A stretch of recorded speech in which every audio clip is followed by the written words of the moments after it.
Welcome to the Tudors Dynasty podcast. I'm your host, Rebecca Larson, owner of TudorsDynasty.com, and welcome to Queen Elizabeth Month on the show.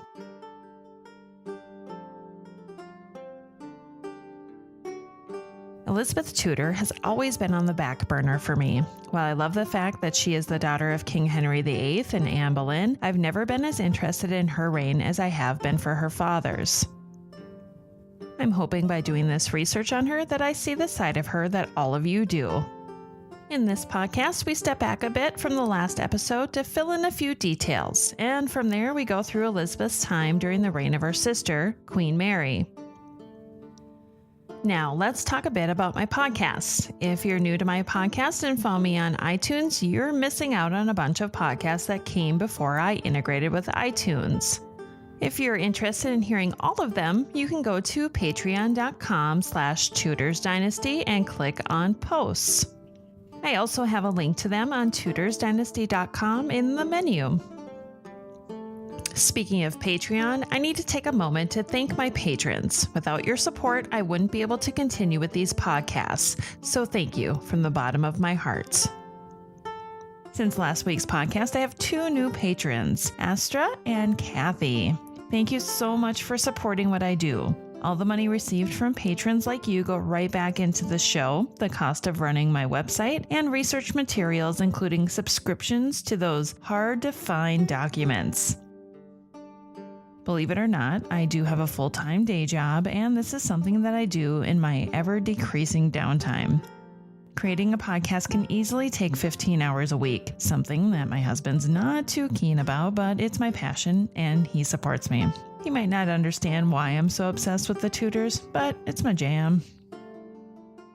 If you'd like to become a patron of my podcast, go to Patreon, that's patreon.com, and click Become a Patron. For as little as $1 per month, you can show your support. Now, here's the thank you to all those who are currently supporting me. Kathy, Astra, Jessica, Kim, Rachel D, Lynn, Lacey, Diane, James, Anne, Azaria, Alithia, Lisa, Nora, Maria, Katie, Stacy, Wendy, Cynthia, Nicole, Mary, Cheryl, Carrie, Heather, Tanya, Catherine, Rami, Jen, Melissa, Angela, and Rachel H. Now, let's get on with the show. Sit back, relax, close your eyes, and prepare to be transported back in time to the life of Elizabeth Tudor, Queen of England. In the last podcast, we ended with the death of Thomas Seymour in 1549, but before we move forward, I'd like to step back a bit to get a bigger picture of what was to come in Elizabeth's future. When King Henry VIII died on the 28th of January 1547, Elizabeth and her brother were both at Ashridge when they received the news. The children clung to one another and wept a great deal. Edward Tudor, the son of Henry VIII and the late Jane Seymour, was now King of England. He was only 9 years old. From that point on, the lives of the Tudor siblings would never be the same. After all three heirs to the throne received the news of their father's death, they were taken back to court. Mary and Elizabeth would not remain there long since the new king was unmarried. It was considered improper to have unmarried ladies at a court without a female household to serve, at least not until Edward was married and had his queen with a household. Then it would be okay. Imagine how boring things were without women at court. So, instead of Mary and Elizabeth staying at court, they joined the household of the Dowager Queen, a temporary arrangement as both girls were expected to move to their own estates.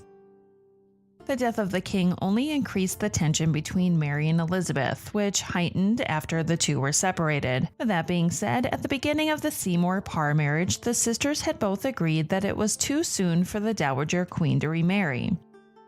Elizabeth appears to have gotten over the ordeal when she accepted Parr's offer to live with her at Chelsea. Mary's reaction to Elizabeth accepting Parr's offer was with horror. She could only assume that her sister felt she had nowhere else to go. In turn, Mary offered Elizabeth a place in her own household, so the sisters could stand united against their stepmother. Elizabeth was too attached to her stepmother to leave her side to be with Mary. Parr was really the first mom that she had ever known, and she wished to stay. Mary, not happy with her much younger sister's choice, left in disgust. This is what some would have called Elizabeth's first obvious defiance of her sister. It was while Elizabeth was at Chelsea that she met another man who would make a great impact in her life later on, William Cecil. Elizabeth hit it off immediately with Cecil, who had come to Chelsea to pay his respects. As with many, Cecil understood how important it was to be near those with a claim to the throne. After speaking with Elizabeth, Cecil agreed to take on the management of her estates and revenues. This task was one that Cecil was so good at that Elizabeth entrusted him with other matters. Cecil became the man who Elizabeth went to for advice and guidance on many matters, but especially matters of state. In the meantime, the relationship between Mary and Elizabeth began to cool. The distance between the sisters appears to have put a strain on their relationship. Mary had been great at writing and replying to her sister's letters, while Elizabeth appears to have been too caught up with her activities at Chelsea to make the time to correspond with her sister. This does not mean that Elizabeth did not care for her sister. When she heard that Mary had been unwell, Elizabeth was generally concerned for her sister's welfare. She wrote to Mary to express her concern for her health.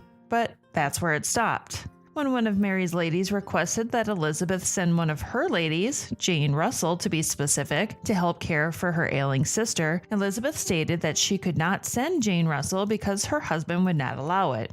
This was probably taken as a slight by Mary.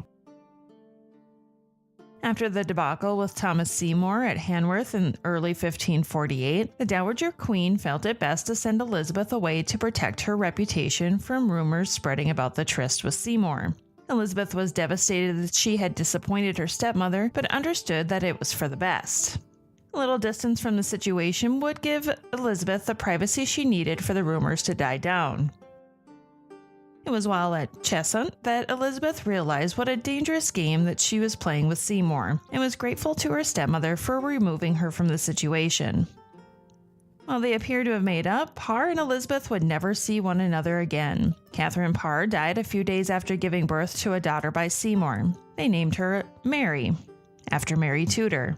The relationship between Catherine and Mary had improved after Catherine announced she was pregnant. And maybe this was Catherine's way of extending an olive branch to her stepdaughter. In 1550, after the death of her stepmother and Thomas Seymour, Elizabeth wrapped up her formal education. She was now believed to be fluent in French, Flemish, Italian, and Spanish, as well as Welsh, Cornish, Scottish, and Irish by the end of her life. Elizabeth was one of the best and most educated women in the realm. Rightfully so, she was heir to the throne. Anne of Cleves had seen her status diminished after the death of King Henry, but that did not stop Elizabeth from visiting her former stepmother. Anne had established her household at Hever, which must have been comforting for Elizabeth to be there, near memories of her mother. It was there that Anne would catch up with Elizabeth to find out what was going on at court and in the realm. Elizabeth had now settled into her household at Hatfield, and it must have been reassuring to know that she had something of her own. Her brother Edward, the king, favored Elizabeth over their Catholic sister Mary. It was during her brother's reign that Elizabeth saw what happened when your religious beliefs did not match the monarch's. This was something that would affect Elizabeth's life as well. But during the reign of her brother, she was safe. During the remainder of King Edward's reign, the sisters saw very little of one another. Letters were exchanged, but that was really the extent of it. In 1533, Edward VI became gravely ill and was not expected to survive. The symptoms described are consistent with tuberculosis. Young King Edward, along with his council, were gravely concerned that Mary would undo all the reforms put into place and return England to Catholicism. This was something they were adamantly against. In turn, the king devised a new act of succession, one that stated his cousin, the Protestant Lady Jane Grey, would inherit the throne after his death. Upon Edward's death in July 1553, Mary sent letters to the council claiming her right to the throne. What Edward had done had essentially been illegal. The device for succession had not been approved by Parliament and could not stop Mary from claiming her rightful place. Where was Elizabeth during all of this? Well, she was at Hatfield House, lying low. Ever the politician, she knew not to show favor one way or another. Less than 2 weeks later, Lady Jane Grey was in the Tower and Mary was officially pronounced Queen of England. This is the moment when Elizabeth's life would never be the same. At the end of July 1553, prior to Mary's triumphant ride into London, Elizabeth met with her sister, the Queen, at Wanstead. The sisters behaved as if there had never been a rift between them. Mary even gave Elizabeth a beautiful necklace made of white coral beads that were trimmed with gold and also a ruby diamond brooch. Elizabeth was now in a position that made her feel uncomfortable. After having quarreled and disagreed with her sister for years, Mary now kept Elizabeth close. After all, Elizabeth was next in line to the throne. Together, they would show a unified front, at least by outward appearances. The happiness did not last long between the sisters. Mary knew that her sister was a Protestant, just as their cousin and fallen queen, Jane Grey, was. Mary was a Catholic and would not tolerate her sister's religious beliefs. The problem? Well, Elizabeth was raised as a Protestant. It was all she knew. Like asking all of England to switch back to Catholicism, Mary was going to have a difficult time controlling her sister. At the beginning of 1554, Thomas Wyatt the Younger raised an army of men to march toward London. These men were all against the Queen marrying Prince Philip and especially returning England to Catholicism. Wyatt's rebellion caused trouble in Mary and Elizabeth's relationship as well. Mary and her advisors believed that Elizabeth was responsible for the uprising. Now let's pause for a moment here. This week I asked a question on Facebook. Do you believe that Elizabeth was involved in Wyatt's rebellion? Here are a few of your responses. Dee said, did she tactfully take part by agreeing? No. Did she know about it? Yes. The men surrounding her at that stage in her life had no conception of her intelligence and degree of bravery, nor how determined she was to simply stay alive. Peter said, I'm not convinced of any involvement on her part, but I feel secure in saying she knew about it. And Christina said, she's also wondered if Elizabeth was involved. So, here we go. Whether or not Elizabeth was involved in Wyatt's rebellion is unknown. Under interrogation in the Tower, after his capture and arrest, Wyatt insisted that Elizabeth had nothing to do with the uprising. Queen Mary and her advisors were not so certain. Mary's advisors, specifically Simon Renaud and the Spanish, believed that the best option was to marry Elizabeth to a Catholic outside of England and to get her out of the country. Stephen Gardiner and his Catholic sympathizers thought it best to marry her off to Edward Courtenay, the Earl of Devon. Keeping her in England in the event of Mary's death without issue was more important to them. Their fear was that the Spanish would end up ruling England in the event that Mary died. Author Paul Johnson believed that in his book, Elizabeth I, A Study in Power and Intellect, that Elizabeth was certainly aware of Wyatt's rebellion and how it would affect her. However, I believe she would not have gotten herself involved with it. If successful, it would set a standard. Just like later in life with the execution of Mary, Queen of Scots, what would stop another from doing the same to her? Any exchanges that Elizabeth had with Wyatt were verbal only. Her acquiescence was imperative to her survival. During the investigation of Elizabeth's involvement in the rebellion, Gardiner was unable to find any witnesses to testify that they heard Elizabeth use words that could be construed as treason.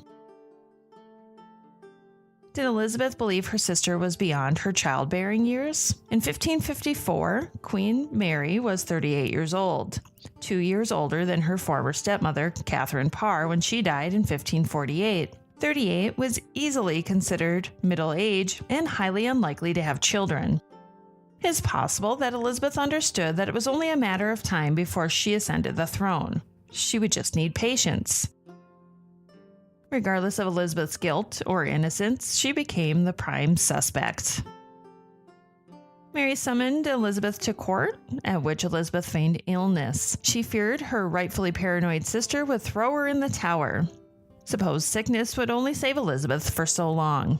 Eventually, Mary sent Lord William Howard to Ashridge to escort Elizabeth to Whitehall, by any means possible. Howard also brought with him doctors to ensure Elizabeth was well enough to travel the 37 miles to the palace. The trip was done in stages, and they arrived at their destination in about a week. Upon her arrival, some onlookers commented that Elizabeth looked ill, while others thought she appeared defiant. Dressed in white, Elizabeth wished to convey innocence to her suspicious sister and onlookers. On the 25th of February, Sir John Bourne reported to Gardiner that after much questioning and torture, that he was unsuccessful in getting Wyatt to confess that Elizabeth was involved in the rebellion. At his trial on the 15th of March 1554, Thomas Wyatt stated that he had written to Elizabeth, but he had only received a verbal reply that was non-committal. Even on the scaffold, awaiting his execution, he insisted that he was the only one involved that was privy to the plot. While all this was happening, Elizabeth was safely held at Whitehall. You could probably say she was under house arrest, but on the day following Wyatt's trial, Gardiner was able to force through the council in order to have Elizabeth placed in the Tower. The only problem was that the men could not agree on the charges that would be brought against her. Their biggest fear was that Elizabeth would one day be queen, and they would be held responsible for their actions. On the 17th of March, the Marquess of Winchester and Earl of Sussex were sent to escort Elizabeth from Whitehall to the Tower. When they informed Elizabeth of her fate, she insisted on speaking with her sister, the Queen. Eventually, it was agreed that she could write Mary. We'll never know if this was planned or not, but Elizabeth took so long to write the letter that the tide began to pull out. They would have to wait until the following day to transport her. Elizabeth's letter was delivered, and it read, "If any ever did try this old saying, that a king's word was more than another man's oath, I most humbly beseech your majesty to verify it to me, and to remember your last promise and my last demand, that I be not condemned without answer and due proof, which it seems that I am now. For without cause proved, I am by your counsel from you commanded to go to the Tower, a place more wanted for a false traitor than a true subject, which though I know I desired it not, yet in the face of all this realm it appears proved. I pray to God I may die the shamefullest death that any ever died, if I may mean any such thing. And to this present hour I protest before God, who shall judge my truth whatsoever malice shall devise, that I never practiced, counseled, nor consented to anything that might be prejudicial to your person any way, or dangerous to the state by any means. And therefore I humbly beseech your majesty to let me answer afore yourself, and not suffer me to trust to your counselors, yea, and that afore I go to the Tower, if it be possible, if not, before I be further condemned. Howbeit, I trust assuredly your highness will give me leave to do it afore I go, that thus shamefully I may not be cried out on, as I now shall be, and that without cause. Let conscience move your highness to pardon this my boldness, which innocency procures me to do, together with the hope of your natural kindness, which I trust will not see me cast away without desert, which, what it is, I would desire no more of God, but that you truly knew, but which thing I think and believe you shall never by report know, unless by yourself you hear. I have heard of many in my time cast away for want of coming to the presence of their prince, and in late days I heard my lord of Somerset say that if his brother had been suffered to speak with him, he would have never suffered, but persuasions were made of him so great that he was brought in belief that he could not live safely if the admiral lived, and that made him give consent to his death. Though these persons are not to be compared to your majesty, yet I pray to God, the like evil persuasions persuade not one sister against the other, and all for that they have heard false reports, and the truth not known. Therefore, once again, kneeling with humbleness of heart, because I am not suffered to bow the knees of my body, I humbly crave to speak with your highness, which I would not be so bold as to desire if I knew not myself most clear, as I know myself most true. And as for the traitor Wyatt, he might peradventure write me a letter, but on my faith I never received any from him. And as for the copy of the letter sent to the French king, I pray God confound me eternally if I ever sent him word, message, token, or letter by any means, and to this truth I will stand in till my death. Your highness's most faithful subject, that hath been from the beginning, and will be to the end. Elizabeth. The Tower of London at the time of Elizabeth's arrest was nearly full. But even with that being said, she was placed in a more spacious room on the second floor of the bell tower. The room she was placed in was the same one that Bishop John Fisher was housed in prior to his execution, and it was also above the one that Sir Thomas More was in. Her prison had 4 chambers and the attention of a dozen servants. There is a lot of history in the Tower of London, that's for sure. Elizabeth's time in the Tower would have been a terrifying time for her. Her mother had spent time there and been executed, as well as her stepmother, Catherine Howard, 12 years earlier. Only a month earlier, her cousin, Lady Jane Grey, was executed there. Elizabeth surely would have believed that her time was coming. It wouldn't have been long before she too was executed because, let's face it, that's what happened to people who were placed in the Tower. Very few walked out alive. By the end of April, the council had decided that there was not sufficient evidence to charge Elizabeth with treason, so in turn they chose instead to have her removed to the country. On the 19th of May, Sir Henry Bedingfield was charged with transporting Elizabeth to Woodstock. Woodstock was a dilapidated royal hunting lodge in Oxfordshire. Bedingfield's orders were to treat Elizabeth as may be agreeable to her honor and estate as well as her degree. Elizabeth was not allowed any conversations with strange persons without Bedingfield being present. Plus, she was not allowed to write or receive letters or tokens from anyone. At Woodstock, Elizabeth was allowed to keep 6 of her own servants, 3 men and 3 women. The women were constantly with Elizabeth, while the men could come and go. This made it easy for messages to be delivered. John Bedingfield was housing a woman who could easily outsmart his rules, and there wasn't much that he could do about it. Like earlier, Bedingfield also understood that Elizabeth would one day be queen, and so he knew to tread lightly.